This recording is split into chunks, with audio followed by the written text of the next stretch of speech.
Hi மக்களே, நம்ம self care சேலஞ்சோட டே 26 அன்றைக்கி என்ன நடந்ததுன்னு பார்க்கலாமா? எனக்கு யூஸ்வலாக டீ ஆர் காஃபி பிடிக்காது. ஆனால் வீட்லேயே நான் காஃபி பவுடர் ப்ரிப்பேர் பண்ணதுனால இப்போல்லாம் எனக்கு ரொம்ப பிடிச்சிருக்கு.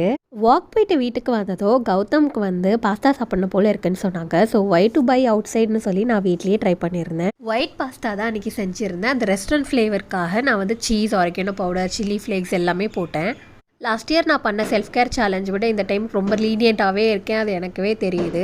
ஸோ அன்றைக்கி நான் போயிட்டு வரப்போ செம்ம மழை, எங்கேருந்து தான் வந்ததுன்னே தெரியும். ரோடு ஃபுல்லாக வாட்டர், பேகு, நான் எல்லாருமே ஃபுல்லாக நனைஞ்சிருச்சு. பட் சும்மா சொல்லக்கூடாதுங்க, ஆஃப்டர் லாங் டைம் ரொம்ப ஜாலியாக நான் மழையில் நனைஞ்சிக்கிட்டே வந்தேன். தென் என்னோடய ஃப்ரெண்ட் அவங்க வீட்டில் காய்ச்ச கோவா கொடுத்துருந்தா. என்னமோ தெரியல, அன்றைக்கி எனக்கு பசிக்கவே இல்லை. நான் சாப்பிட்றப்போ 4:30 ஆயிடுச்சு. Then Gautham bought some snacks and all. மழைன்றதுனால அந்த கிரேவிங்ஸ் இருந்திருக்கு. நல்ல வேளை நான் மார்னிங் வாக் போனதுனால எனக்கு ஸ்டெப்ஸ் கவுண்ட்டும் அன்றைக்கி 8K மேலே கவர் பண்ண முடிஞ்சது. By the way, I skip my dinner. Thanks for வாட்சிங்.